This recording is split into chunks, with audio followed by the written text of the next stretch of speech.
Cheers, brother. Cheers, brother. Brother James. Absolutely. So this is your brother James, and it's produced by G2 Perspectives. That's right. All right. And with me is my partner in crime, Glenn. Glenn, thank you for coming over and making this all happen. It's a pleasure, man. I appreciate it. I feel like it's been a long time coming, to be honest with you. Yeah, I've had a thought of creating a podcast for years now, and I don't know if it's being unmotivated or just like funding or anything like that, or just taking the leap, taking the risk. I don't know. It's kind of a little scary to me. Yeah, it's funny that as you talk about like trying to take on something that kind of puts you out there, you get the sense of vulnerability that goes along with it. Is like, how I'm going to get judged, or maybe it's not the right time, or I need more money. But nowadays, it's like we've got the technology for a fraction of the price. We should just dive in and see what happens next. You're also frugal. You're looking for deals constantly. Oh yeah. I mean, it's why waste money when there's stuff that you can get for a fraction of the price. Yeah. I should be better about that. I look on deals for like soda. Yeah.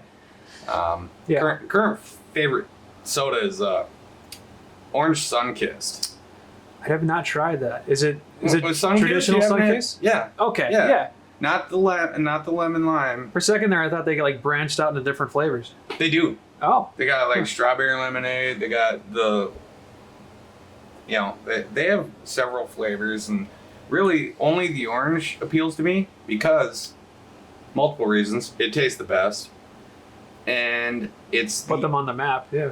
It's the only orange flavored soda, or as I like to call it, the orange flavored carbonated caffeinated beverage, because it's the only caffeinated orange flavored beverage.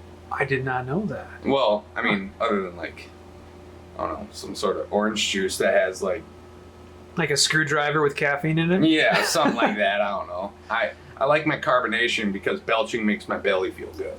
There you go. It's like an organ or an accordion. You gotta clean out the pipes. You gotta get your diaphragm like really feeling it, Yeah. Speaking of diaphragm, what made you think of starting Brother James podcast?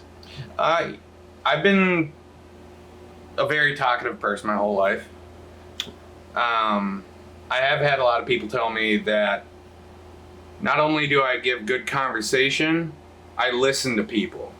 And so many people these days just kind of want to hear their own voice, And I mean, ironic that I'm doing this because it's like, I want to hear my own voice. When in actuality, I hate hearing my own voice on recording. I'll have to remember that when we're reviewing this video. Thanks. We'll have to mute that section. Well, I also know a lot of people that are very interesting. I got a huge family, and they're all killing it at life. I mean, I'm the bum of the group, and I'm not even incarcerated, so that's pretty good. Absolutely. I got a lot of nieces and nephews. A lot of them have like scholarships and prominent careers, starting families and stuff like that. All my siblings that are still around, married for the shortest marriage in my family out of my brothers and sisters, and I'm the youngest of 7. The shortest marriage out of all of them just celebrated their 20th year anniversary. Really? So that's 5 people married with kids that are still together. And with the divorce rate that it is, it kind of goes to show my parents being married for 39 years. I mean, they did something right. Yeah. Well, that's actually one of the topics I wanted to get into, is just the idea of values and generations in our current society.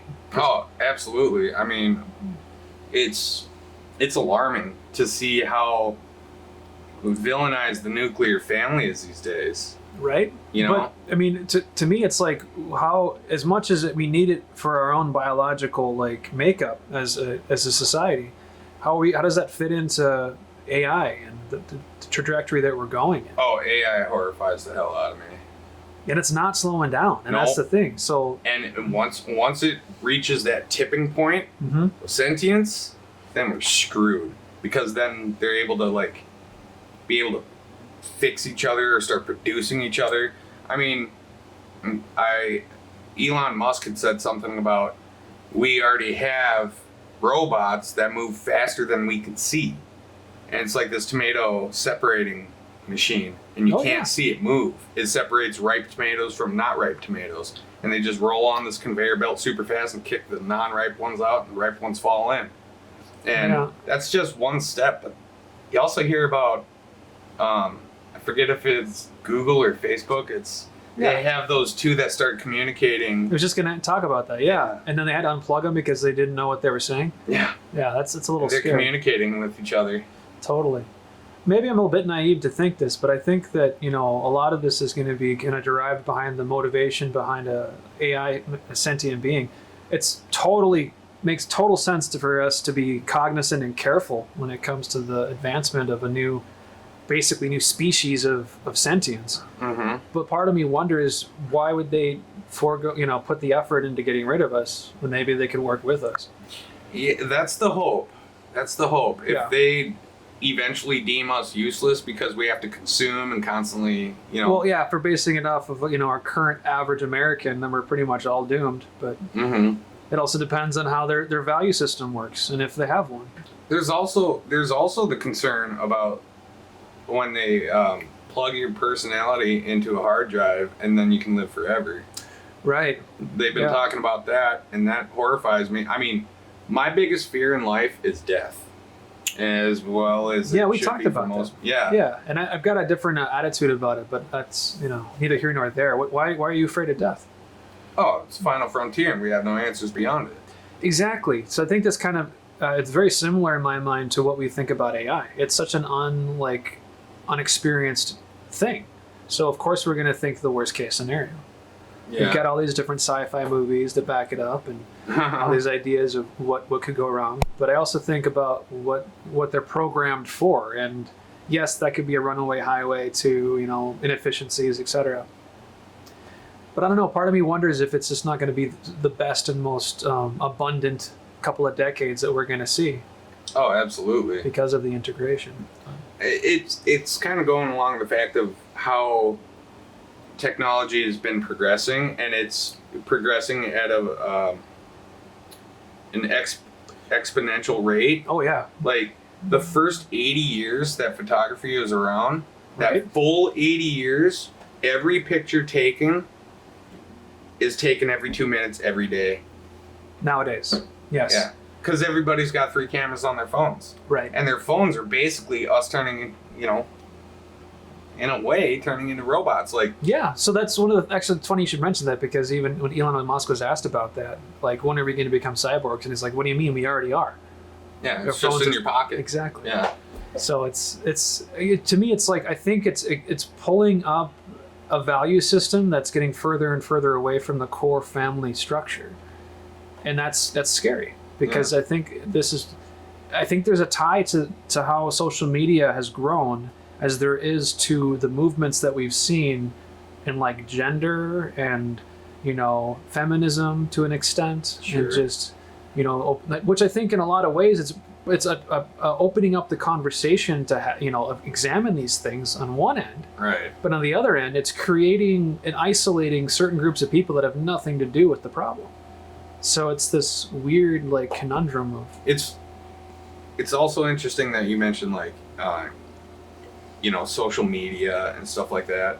You've heard of these tribes like I think it's Centennial Island or something like that, like untouched tribes that still live their old school traditional ways. like in South America, or just South America, Islands, Africa, yeah. Any of those tribes that are kind of like still a little pocket of untouched by we see modern. Yeah. we see them in the satellite, but do we touch them or do we leave them alone? Yeah, I'd say leave them alone. And, growing up, I was told, and this is apparently true, they don't like their pictures being taken because they think it takes a chunk of their soul away. Right. Yeah. And I was like, in 4th grade, I'm like, that's preposterous. Like, what the? And now with social media, you got a girl taking 40 selfies in a bathroom, and it's like she's craving that attention, and it is taking a lot away from her actual personality. So in that regard, It kind of is taking a chunk of your soul away, and it's freaking me out. Like, Yeah. even I'm guilty of dressing up like an idiot to get a laugh. Well, I mean, you've seen my Speedo pictures. You've seen, I mean... let's give some more additional context here, Yeah, Jay. so let's see if we can get this on camera. So my big family, I don't have any kids, never been married. Yeah. And my big family, they're all as goofy as me, maybe a little less, party animal kind of thing. Yeah. But a couple Christmases ago, I was like, what am I going to get them for Christmas? And I go to the Mall of America, and at that time I had this big old stupid mustache, right? And I'm just like, man, hot sauce? No, and then I saw it, the old timey Photoshop. I'm like, that would be perfect. So I spent good money on this, by the way. And then they made me sign a waiver. Because just to let you know, that's the picture that's one of the many pictures that I took. And I had them, I framed them in frames that would fit their house style, like the style of their home. And they each got a different picture, and I had them unwrap it on Christmas, and nothing screams egotistical maniac like a framed photo of yourself. Right. And I know how all their houses are set up, so I can show up at any time and they don't know it and be like, where is it? Better be on prominent display at all times. And I caught one sister-in-law try to hide it. Because the in-laws hate it, but my siblings love it. Which sister-in-law was that? A future podcast interview, his wife. Yeah. Interesting. So actually, circling back to the idea behind this podcast, you're going to be bringing on your family? Some of my family, yeah. Cool. I got a lot of interesting interviews coming up. A really good friend, Roberto. I've been friends with him for a while. Likely going to have Steve, owner of the Chatterbox. Absolutely. Oldest pub in the state of Minnesota, actually. Fantastic. Celebrating their 100th year anniversary. In 2 days, yeah. Mm-hmm. And I'm going to be working there. You're going to be working there. You're gonna be doing some filming? G2 Perspectives. Yeah. It's going to be... From the ground to the sky. Ground to the sky, yeah.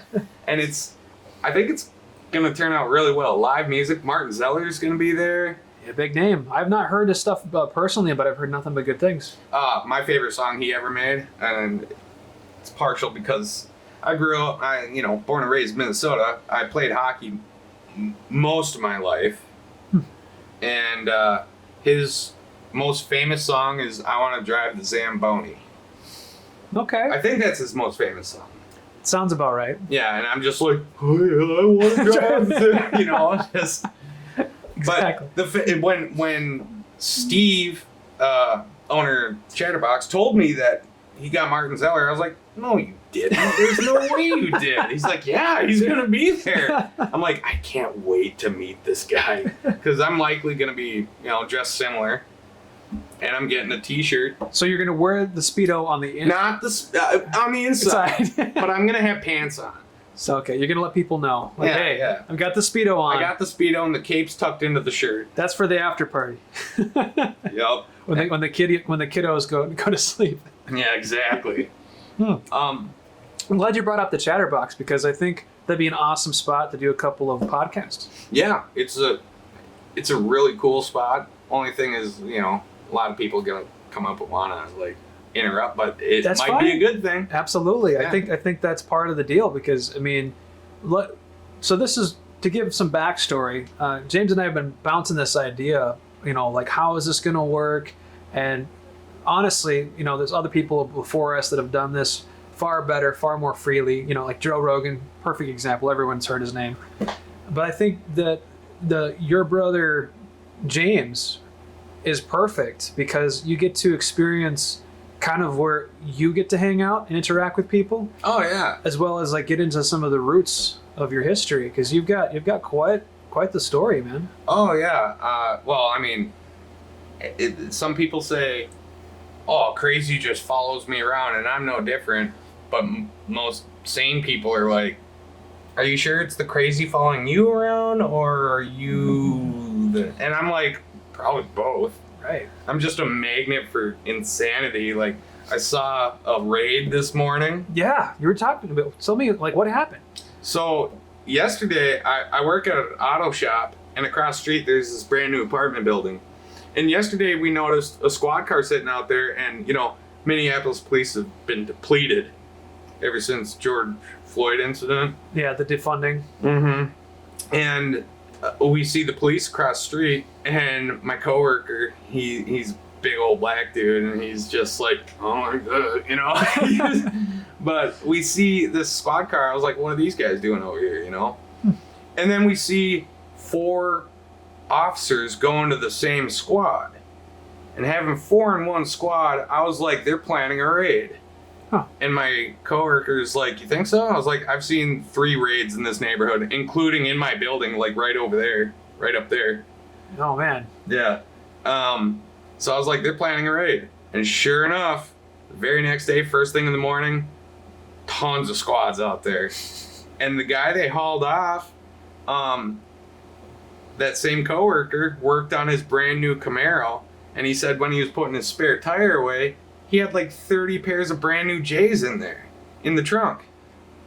And it's like, and he came in and he didn't care about the price, and he paid in full in 100s. Yeah.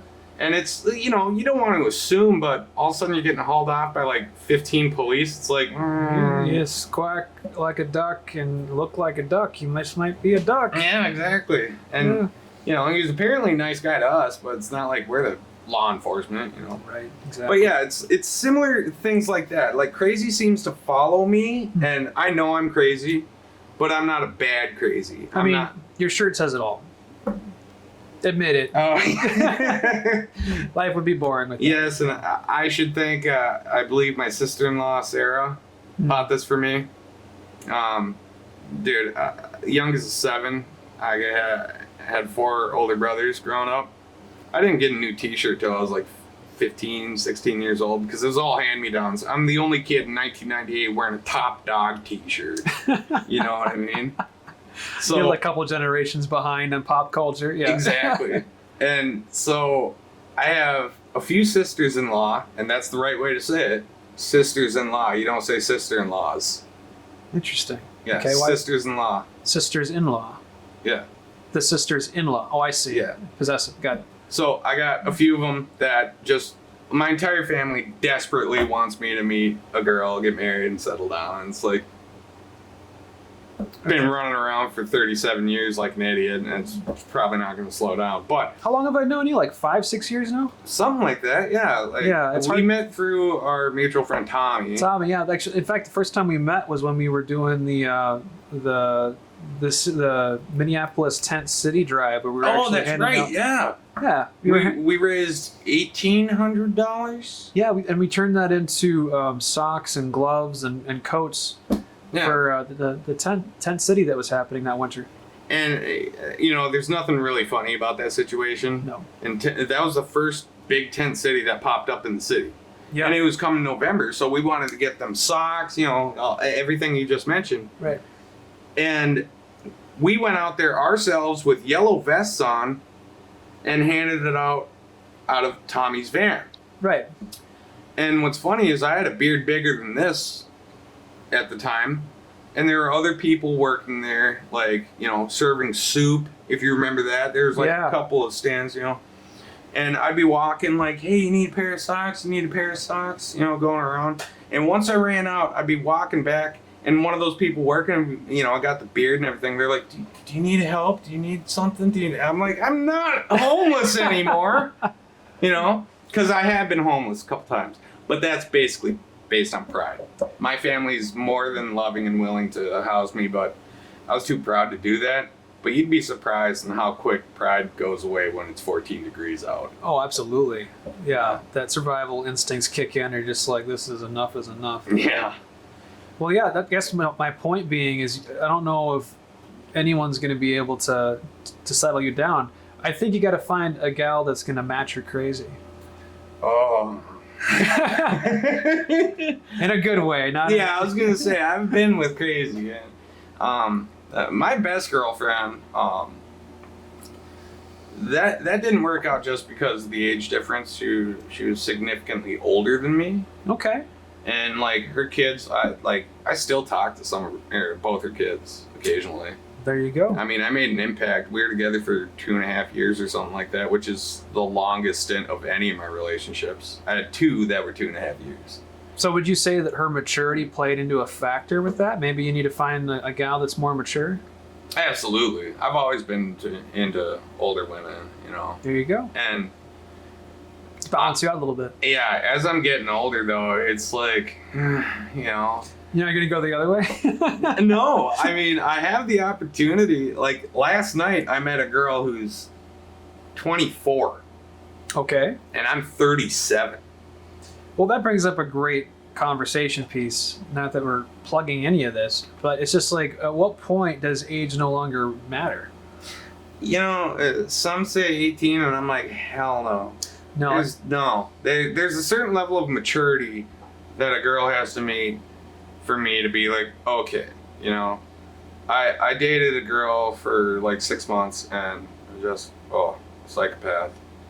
And she, like, her mom was paying all her rent. The 6 months we were dating, she had a job for 2 weeks. Yeah. And she'd just constantly scream at me, and the idiot guy in my mind, you know, is like, well, it'll work out. It's like, no, dude, she's horrible. Get rid of it. And I did it in a way that is kind of crappy, but it was true. And she dumped me, and she's like, I still want to be friends with you. I was like, yeah, okay. She's like, because you're the only one I trust working on my car. I'm like, oh, of course, you know. Yeah. So then when I wanted her out of my life, I told her the truth. I was like, honestly, kind of digging your roommate. Plot twist. That didn't go well. And what's funny is her family. Oh, she didn't like that answer? Oh, shocker, no. And the funny thing is her family still invites me to Christmas. Do they invite her too? Yeah, but only for 20 minutes at a time. Gotcha. Then they sneak you back in the house. Is that kind of how that works? Oh, I haven't gone to that Christmas. You kidding me? I'm one of 27 family members. My family Christmas is crazy. Like 27 of me. Just imagine that. If they still invite you, you should go just for one event and let me film it, because that'd be hilarious. Oh my god. But you got to be dressed up in your Speedo. Oh yeah, going all out, all American. I was working on a Jeep Patriot today. Yeah. And I walked in because I had talked to the service writer about fixing it.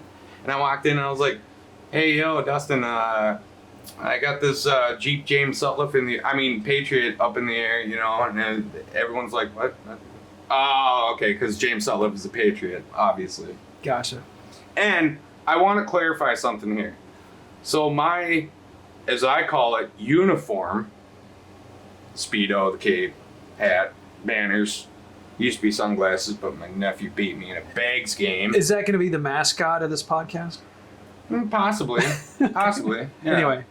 I want to clarify something, and Tommy, bring him up again, he brought this up because somebody on Facebook was just ripping into me like, you're disrespecting the flag by wearing an American flag Speedo and hat and cape and blah, blah, blah.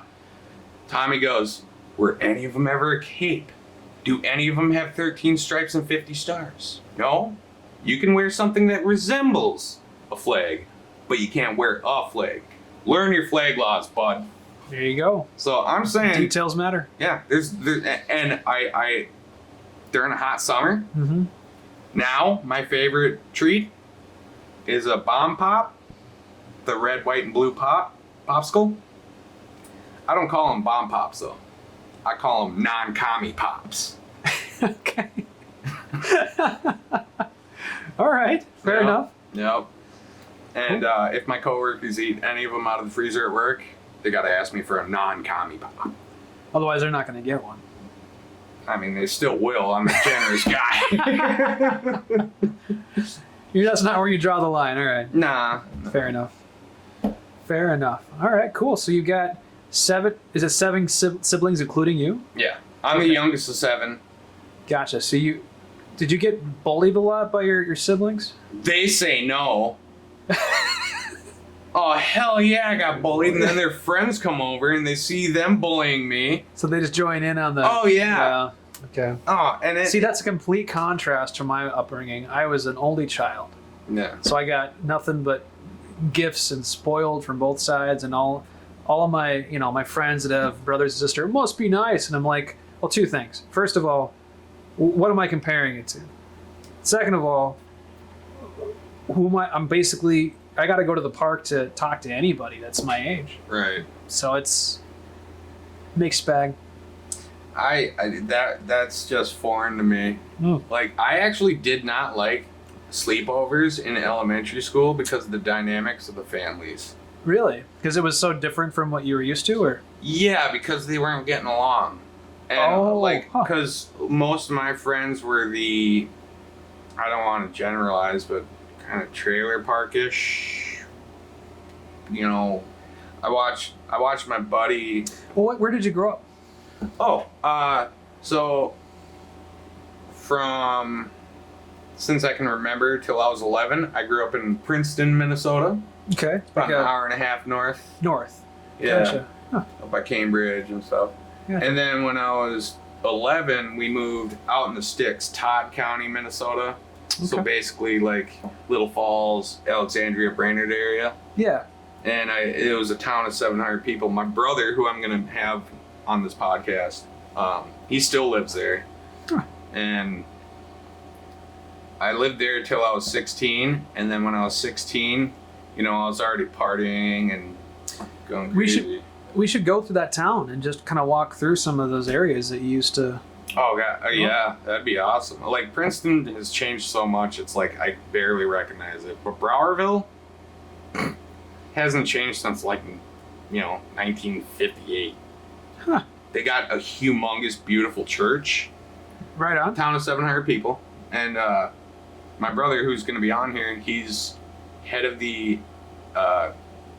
district for education. He's also principal, which was kind of tough because he's also my teacher in school. And his wife, yeah. How did that work? Oh, everybody said, yeah, you're getting good grades. I'm like, no, I'm giving B+ on average work out there, and I get a C- because he's harder on me, thinking I'm going to be better. And then on top of that, his wife was the counselor. So if I got in trouble, I'd have to go talk to her. There's no way this is not getting to mom and dad. Just failure. But I will say this. So it was nice, and getting to see my brother become the prominent teacher and very well-liked teacher by almost all students was something to behold. And then my sister-in-law, she works really hard. She's always a proponent of suicide awareness and stuff like that. I mean, I can only imagine some of the things she talks to kids about, because I've seen how some of these families function up there. And Is she going to be on the podcast too? She could be. Because that'd be an interesting subject matter, especially with social media and just what they're doing nowadays. Yeah. To kind of help prevent and circumvent some of the virtual, the screen times. For what age range does she work with? K through 12. K through 12. So she sees it across the board. Oh yeah. Yep. Yeah. And I think she's got a PhD.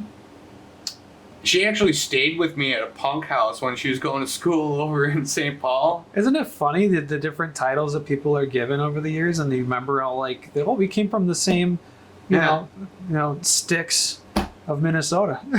most of my family actually hates traveling in the cities. They're afraid of it. Really? And I've been living here in Minneapolis for 18 years. So, yeah, I guess they're going to come to? Who's the PhD going to come to for advice in the city? And when she was staying in this punk house, by the way, I lived there for 3 years, and by the end of it, I was padlocking my bedroom doors, because I had 2 doors. One was the hallway, one was the bathroom, and then I'd have drunk roommates crawl into bed with me randomly, and it just... It's funny you should mention that, because I had a drunk roommate's friend come into my room the other night because he was toasted after a show. Isn't it? It's funny. He didn't try to climb into bed. I think he got confused. And I'm like, wrong room, buddy. He's like, oh, sorry. And he stumbles out of the room. Yeah. But yeah, I know exactly what you're talking about. The ones that came into my room were girls. And well, hey. they wanted to, and I'm like, not like that, you know? And right. You don't want to take advantage of somebody. No. But eventually I hooked up with one of them, straight sober, you know. There you go. we hung out. It was cool, but we just kind of drifted our separate ways. So did you meet in your room because she stumbled in there and things like progressed from there? Is that like I met in my room. I met her in my room because I woke up and she was laying in my bed. what a wonderful way to meet somebody? Well, no. It's not how I met her. She'd been living with us for maybe a month. Okay. But it's all Craigslist. Yeah, roll the dice. Mm-hmm. Yeah. So my sister-in-law, my brother's wife, is staying with me, and so she heard gunshots one night, and she tries to wake me up. She's like, James, there's gunshots. She lives in a town of 700 people. Huh. And gunshots is like, I hear that out in the sticks, but it's at deer and geese and what have you. This is not that. So she's, James, I heard gunshots. And I'm like still asleep, don't even remember it. Apparently I said, police have a pretty good response time, which we both know is not true. Wishful thinking. Yeah. But yeah, so back to where I'm from, when I moved to Browerville, that was from 11 to 16, and 16 the epidemic hit, the meth epidemic. Oh. Huh. And all my friends were just spiraling down this hole, and I knew it was just a matter of time. Right. So then I moved out. I say on my own, but I was living with my sister and brother-in-law, which, by the way, my brother-in-law built this table and gave me these chairs. Right. What's the story behind this table? Oh, I told him I needed a 2-person table because he gave me these bar stools like 20 years ago. He's like, yeah, it gave me bar stools, but yeah, where's the table? and it's not like kitchen stool height, and right. It's not quite bar stool height. It's like between. So he's like, I want to try an epoxy table. So he got a bunch of pallets, and he built this, and I think he did a pretty good job. It's really smooth. It is, yeah. It's professional. Built the base, tried to make it kind of match the wood theme. And my fake wood floor really makes it look sweet. Really classy. Yeah, I mean, that's all I am. You can't have class without ass, you know what I'm saying? Yeah, well, that's where the ass has got to be put in there somewhere. Yeah. So then, to make a long story short, when I was 19, I ended up moving to South Minneapolis with a couple of roommates and into a party house. That was fun. We called it the Greenhouse, and we'd throw parties like every weekend. Right. At 19, and my brother Derek, who's of age, was happy to oblige. Oh yeah, keggers and all that. Oh man. And you can't really get him in trouble right now. No, you can't. Yeah. But sure, like it was. At least it was under one roof, and it was semi-responsible. I would imagine. Oh yeah. Like anytime there are fights, we just kick their ass and kick them out. There you go. Throw them out a window, you know. Yeah, we had crack dealers. Make sure to put the bed out before you throw them out the window. Oh yeah. That was a wild house. It was a lot of fun, but yeah. Other than that, I've been in South Minneapolis, with the exception of, being residentially challenged a few times by choice, realistically. So just spending most of those nights in your car, kind of thing. If I had a car, the first time I didn't have a car, it was mainly couch surfing, but there was also a handful of nights, probably collectively like 2 weeks, collectively, where I didn't have a place to stay, and it's like cold or raining out. And when I did that and looked for like shelter, like under a bridge or something like that, those places are already claimed, and they're gonna fight tooth and nail to keep it. And it's like, oh man, this it was pretty tough. You can tell they've been there for a while. Oh yeah. And you can't get mad at them or anything, or like try and defend them, because I'm like in healthier shape than they are. Right. And it didn't feel good. Like, I remember the point that I actually just lost it and started crying. It was like a Tuesday night at like almost midnight, and I'm waiting for a bus at a bus stop, and it's like snowing. And when it's snowing, it's real fluffy, like everything is silent. Yeah. And like actually insulates. Not in that situation, but I really like the silence of snow. Yeah, it's fantastic. Yeah. So I'm sitting there, and there's not a car in sight, there's not a person anywhere, and then I just start whistling. and the whistling echoing through the buildings, because this is right outside of downtown. And all of a sudden, I was just like, you are so lonely right now. I was like, oh my God. I just started bawling. But how would you have discovered that moment of how far you could go without going through that? Because a lot of people have never experienced, being homeless, myself included. I mean, yeah, absolutely. And like, thank God you haven't, but it's a very humbling experience. Totally. Like, it puts your ego in check. Yeah, because that time was in 2008 when no one was hiring and they had that economic crash. And, oh, man. And you can blame that all day, but I was in the library every day applying for jobs, and everyone's like, no. And then I went to McDonald's in Northeast, and they're like, you're overqualified for this. I was like, I can't even get a job at McDonald's. You're homeless, man. You're overqualified. Yeah. And, But, there's other things that happen in the city, like, I mean, people kind of laugh when I say this, but my coworker, I was like, yeah, so the second time I got shot at, he's like, whoa, what? But to be fair, the first time I got shot at was up in Todd County. And it was some crazy redneck that lived in a pole barn. And This wasn't related to the raccoon incident. No, but there were animals involved. We had to take care of a sick muskrat, and this dude's dog saw us take care of it. Dog hated us, kept chasing us. This guy's lived in a pole barn for years and doesn't talk to anybody. Right. And the dog kept like nipping at me and my buddies, and it finally bit my buddy on the ass. And I had a baseball bat. I just like did this, and the dog started running, and we're like 150, 200 feet or yards away. All of a sudden, we just hear, "Hey!" And was the pellets hitting the corn next to us because we're walking on the road. Oh, man. And as soon as it was like, hey, boom, and we turn around, and there's a guy semi-arcing a shotgun at us. So we start running, and we're 15 years old. Oh, man. Jeez. This guy was off his rocker. Totally. Did you start shooting because of trespassing, or? He thought I assume he thought we hit his dog or something. Oh. But the dog was pissed at us because it was trying to protect this clearly rabid muskrat. And it was in a barn with these special needs dudes. That's where they put their drum kit. So, So clearly you were in a great position to have a really calm conversation to explain the situation. Oh, yeah. But then the second time was actually here in South Minneapolis. Really? Yeah. Huh.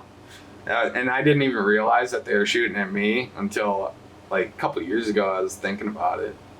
I was living in an apartment over by Uptown, and a good friend of mine had been offed, unalived, if you will. Oh, man. And I was one of the only ones to say anything, and I can't talk too much about it because I don't know where that investigation went. Fair enough. But then a couple months later, I roll into my parking lot, and my neighbors in my building are looking out at me, and they never do that. They do their own thing. They smoke blunts or whatever. So I get out of my car. It's like 9:30 at night. Close the car door, and all of a sudden I hear, and it was close. And I'm just like, holy shit! And I just bolt to my apartment, get into the building, and just do one of these. And my neighbor and her friend come downstairs. They're like, "Did you hear that?" I'm like, "No, I was not just outside." Right. Like, yeah. And all of a sudden, her friend goes, "They were shooting at you." And I saw the truck, and it was probably 60 feet away. So why do you suspect they were shooting at you? Because, well, first off, she said it.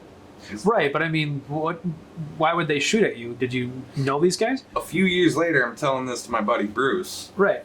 And he knows the story about my friend who got murdered, and the fact that I'm the only one that gave police any information. So I think that might have had something. And I saw it. It was like, as soon as I get out of my car and close the door. And it was light caliber. I'd guess like a 9mm or something. But yeah. Yeah, so, I mean, it's not confirmed that they were shooting at me. But it could have been. Could have been. So maybe I should readjust what I say there. Yeah, fair enough. And then obviously they weren't waiting for you the next day or anything? No. No. That's good. But what's funny is like most crimes committed, the perpetrator will return to the scene of crime. Yeah. You know about that? I've heard that, but I've never really understood why.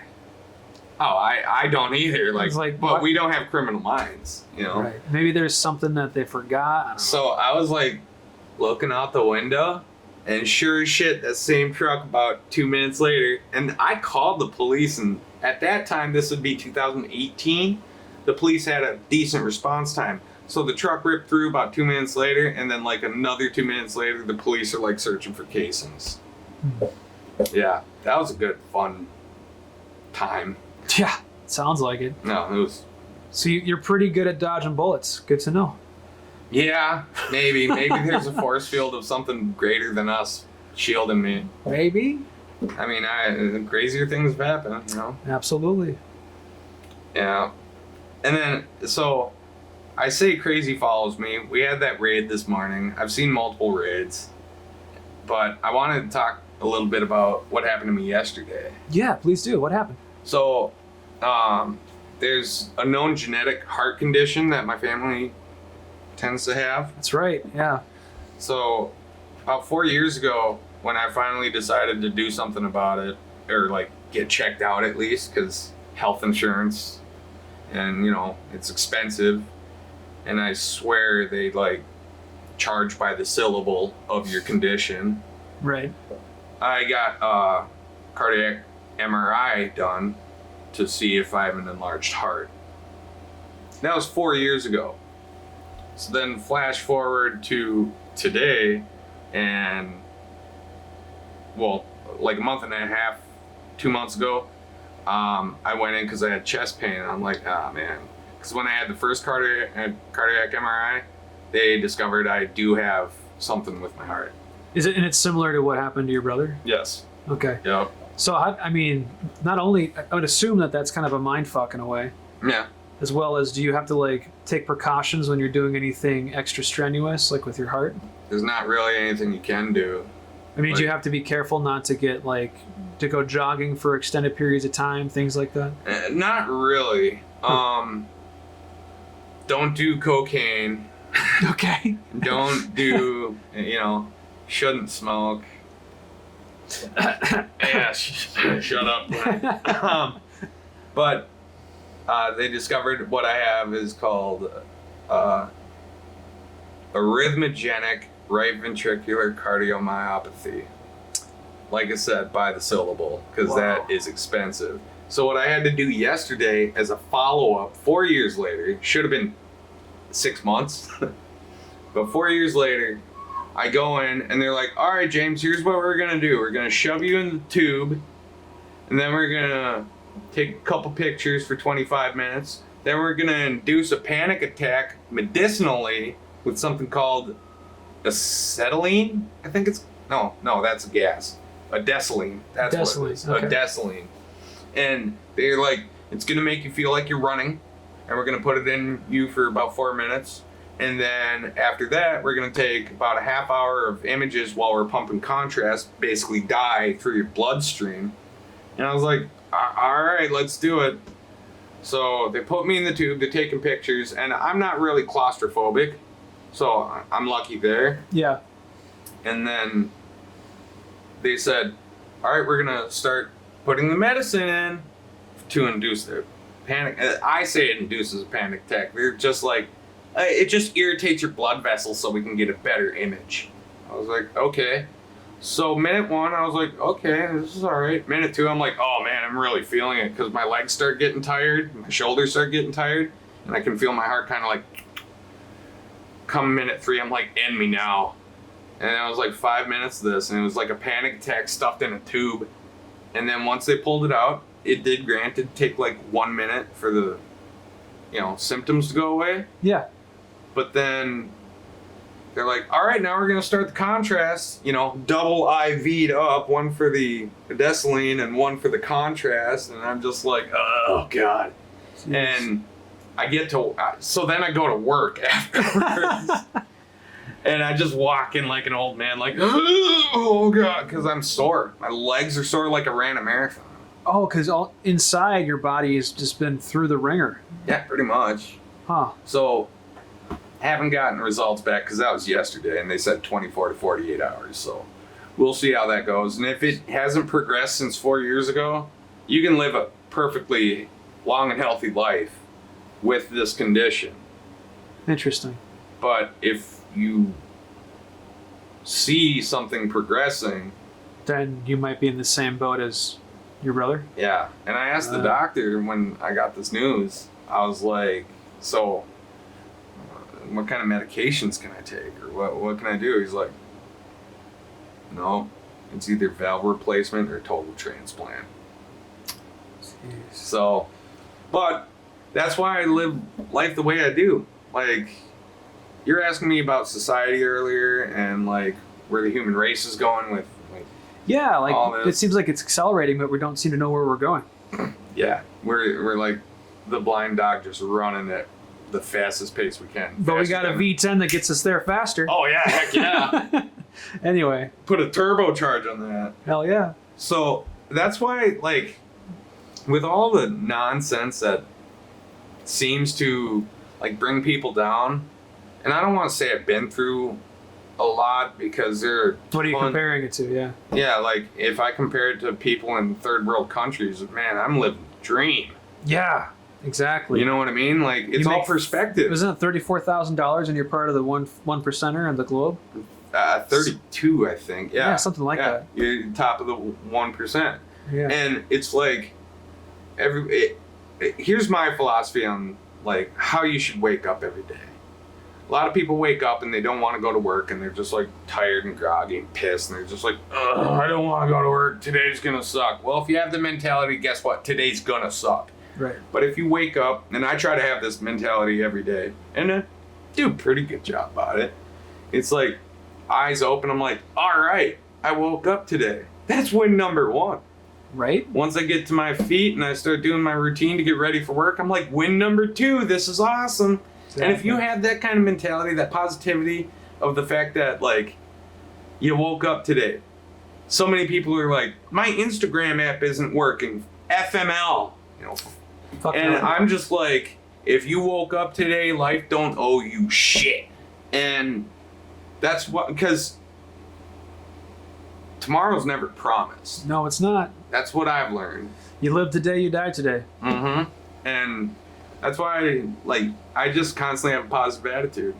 You know, it's easy. I try to maintain that as well. Sometimes I go down, you know, into the deep end of woe is me or things are not going well. But then it's just as easy to start to look at things that I'm grateful for. Yeah. And that literally changes the way that you're looking at something, as well as change my attitude from my experience. And it sounds like such a cliche, but it's so true. Yeah. I mean, a lot of those phrases are, you know, true and made for a reason. Right. I will say this about you, though. You are throwing a very... how do I explain this? Like, a very specific Hail Mary with your life. Like, including G2 and this podcast. Like...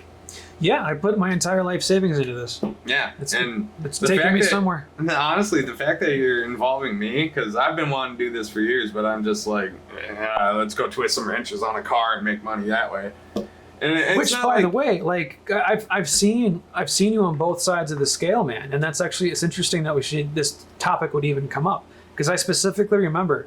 So to give everyone a little bit more context, we both used to be part of a solar company, which is going to remain nameless. But I used to be I worked my way up to the general manager, and James here was one of the solar installers. Well, it turns out I didn't know this, that when he said that he had fear of heights, he actually had a fear of heights way beyond anything that I realized. But the point that I'm getting to is I remember that there was a time, case in point, where you were trying to cash in on not only, you know, any of the crypto that you'd gotten into, but also like your 401k. Mm-hmm. And here I was sitting in a different realm of like, I had a salary. I was working with this company for over 10 years. Right. And you were literally just scraping just to be able to pay for your basic necessities. Mm-hmm. Fast forward to now, and Yeah. now you got in with a company that's taking care of you. You got, you know, a decent Best company I've ever worked for. Absolutely. And it's like a complete night and day difference. They will also remain nameless as of now. That's fine. You know, we certain people have certain requests, and I'm all about honoring them. But I guess my point being is, you never know what's next. You never know what's around the corner. Yeah. And that, to me, is why I jumped into this, you know, feet first, head first, for that matter. Oh, I'd absolutely, and that's why I'm all gung-ho about it. When you're like, hey, I got this idea, and I kind of want you to be, you know, I wouldn't say the face of it, but the host of your brother James. Absolutely. Well, it came up because I remembered one of our first conversations after we met initially was actually over the phone with our buddy Tommy. Yeah. And you had talked about always want. Well, first we had a mutual. One of our favorite motivational speakers is Les Brown. Yeah, Les Brown. But to this day, he's the best. And come argue with me, and I'll show you some videos that will shut you up. Mm-hmm. Come at me in a positive way, because I love what he's doing, and I think there should be more people like him. So you said that you've always wanted to be a motivational speaker. Yes. Which is what started that whole conversation. Yeah. And then you mentioned we should do a podcast. And this was like, what, 4 years ago, 5 years ago? 4 or 5 years ago, something like that, yeah. Yeah. And I just remember how, you know, just so comprehensive your questions were, as well as balanced and fair to give everyone a chance to be able to speak. Absolutely. And I think that it's so easy to say, but it's so hard to practice. And you've done it. Like, that's who you are. That's what you do. So I heard this statistic, gosh, like 10 years ago, that the average American, not celebrities or anybody like that, the average American, like blue collar, whatever American, meets maybe 10,000 people in their lives. Like Okay. meets, like retains for at least some part of their life. Something more meaningful than just hire by, or, you know, Yeah. And plate paper or plastic. Yeah. I bet I'm upwards of like 70,000 people. Like, my brother has probably met more than that because he's in education. So by nature, you're an extrovert. Absolutely. Yeah. For me, I'm very much, I mean, I feel like I'm on the cusp because I want to be around people, but I'm not always the best in like social situations. Well, when you were at that solar company, you were kind of, in a way, HR. I was, yeah. Well, for a while there, but I got to know all those guys. Yeah. On a personal level. And Yeah. I started to, but like, that was just so not for me. And plus, I started in winter. Yeah, there was a lot of timing issues with that, with the outcome, which obviously I'm not working at the solar company anymore, and Right. neither is James. So we decided to go different directions, which look where it led you. Now you've got, you know, Yeah. I remember when you called me up, a little bit of a segue here, but I remember when you called me up, was that like almost a year ago now when you decided, or was that 9 months ago now, you decided to take the position that you're in now? Oh, that'd be, so February this year. February 20th Yeah. is when I started, and today is October 6th.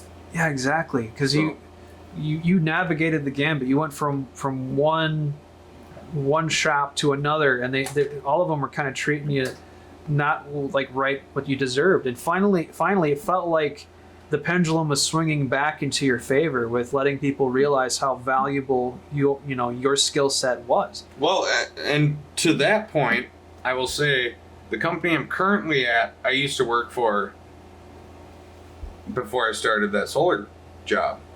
Yeah, exactly. I worked there for 5 years, and because I was burnt out and out of my own sheer, like, just can't do it anymore, they had to let me go, and I don't blame them one bit. But then flash forward, like, let's see, like 2.5 years. Yeah. Flash forward 2.5 years to get a random phone call from that boss, and he's like, "Yo, what are you doing?" I was like, "Service writing at this said shop. You know, why the hell are you calling me?" Right. And he's like, "I just want to talk to you." And then he's like, "Let's meet. I want to talk to you. Let's get this out of the way." Because apparently, for past several years, one of the other owners is like, "James, it would be literally every day there's a James story." Because I'm just as ridiculous at work as I am everywhere else. Like, this is what you get. Like, you don't get anything else. And apparently the bosses were like, we need someone like James. We need someone like James. And then my coworker Jen finally goes, well, you know who does the best James? James. So that's how I got the offer, and now I'm got to go to the source to get yeah. So just, and this is a little anecdote of what I may have pulled a week ago. Just to put into context what it's like to work with me. So I'm on a test drive, and last Friday, a week ago today, I noticed there's all these garage sales popping up.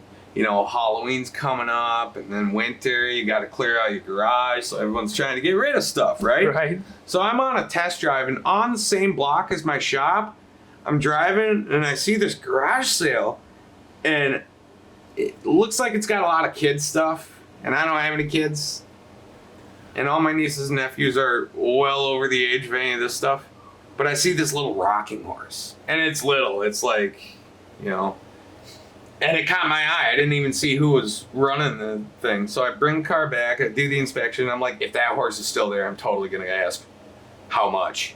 Because it's a wooden rocking horse. And I'm like, could be handmade by their grandpa. I don't know. So I come rolling up in the same car. And got the beard, got the uniform for the shop I work at, which is on the same block. So this person clearly knows. And I get out. And it's her and her, I would say, 5-year-old daughter. Yeah. Come walking up with like a confused look on their face. And she's like, hey, how are you doing? I was like, good. How much for the horse? And she goes, how much for the horse? Yeah. She's like, $5. Oh, I'll take it. So I give her $5. And while I'm handing her the $5, she goes, well, there's tons of other kids stuff for your kids. I was like, I don't have any kids. And she's like, what? I was like, no, I'm just buying this horse so I can ride it in the parking lot at work so I can make my coworkers laugh. She's like, oh my God, you work just up the street. And she starts cracking up, and her daughter looks like, what is going on, you know? So I was like, thank you so much. She's like, just do whatever you want with it. I just want it gone. And I was like, yep, it's already gone. As I'm walking away with my brand new purchase of this cool rocking horse. Yeah. You still got it, by the way? Yeah, it's at the shop. Oh, nice. It's the shop's mascot. It's the shop's. I was just gonna say. Yeah. Her name is Mabel. Mabel. Yes. Goes by Maybe. But I'm walking away with my new purchase, and all of a sudden I hear the daughter just like, why did he pick that? And the poor mother is so out of breath from laughing she can't even try and explain it to the daughter. And it was just like, that made my day. So of course I wrote it in the parking lot like an idiot. Did you have a cowboy hat on too? I did not. I was fully uniformed. I got a picture of it with me on it. Because like I said, it's like this tall. Which reminds me, we need to get some of these reference pictures because I can put that in the footage. Oh yeah, that'd be great. Yeah. Yeah. Fantastic.